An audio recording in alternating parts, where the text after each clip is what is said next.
Un interessante convegno oggi presso l'Aula Livatino del Tribunale di Agrigento, un incontro sul dibattito sul tema del decreto legge 735, meglio conosciuto come Pillon, evoluzione legislativa o involuzione sociale, un evento organizzato dal Comitato per le Pari Opportunità di Agrigento in collaborazione con il Consiglio Nazionale Forense. Sì, l'evento di oggi è stato promosso dal Comitato per Opportunità, che è un organo del Consiglio dell'Ordine degli Avvocati di Agrigento, e tratta appunto un tema importantissimo in questo periodo. Si è discusso e ovunque i media hanno discusso di questo tema. Si parla di bigeneratorialità, ma in che senso? Il decreto Pillon sembra intenderlo nel senso di uguaglianza materiale, ma in realtà dovrebbe parlarsi nel senso di pari responsabilità pur nella complementarietà dei ruoli dei coniugi. Oggi vi sono illustre relatore, in particolare vi è pure un consigliere nazionale forense che è coordinatore proprio della Commissione Pari Opportunità. È un momento di riflessione su un tema, la tutela dei minori e la famiglia nel momento della separazione e del divorzio. Un momento importante perché la proposta di legge di cui si discute oggi è una proposta molto complessa rispetto a quelli che potrebbero poi essere gli esiti nell'eventualità fosse approvata così com'è.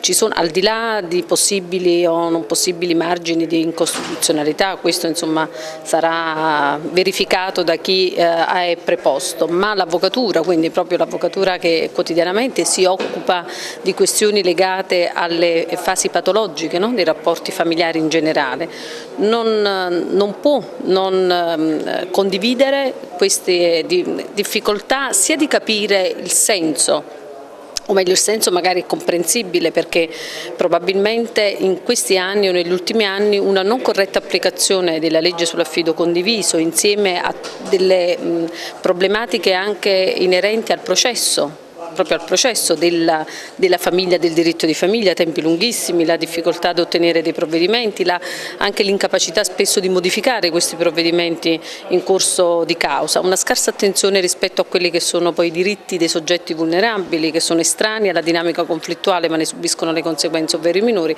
ha determinato probabilmente questo un terreno fertile per questa proposta, una proposta che però è inattuabile e irrealizzabile se non a rischio di una violazione di diritti, ripeto, non soltanto di genere maschile o femminile, ma proprio di equilibrio di soggetti che sono già provati da situazioni di difficoltà, e si ha in più la sensazione di una eccessiva ingerenza da parte dello Stato. Cioè noi in questi anni anche la dottrina, la giurisprudenza ha dato una grossa mano e quindi gli esperti, gli operatori, ma la stessa comunità civile si è convinta di avere la possibilità di determinare anche le sorti, no? Del proprio destino, quindi un principio di autodeterminazione. Ecco, questo sembrerebbe venir meno perché si ha la sensazione che a prescindere dalle dinamiche lo Stato voglia intervenire comunque, invece lo Stato deve intervenire laddove c'è necessità che intervenga.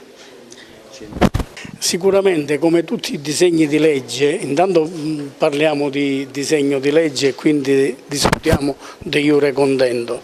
Speriamo e pensiamo di migliorarlo attraverso questi convegni.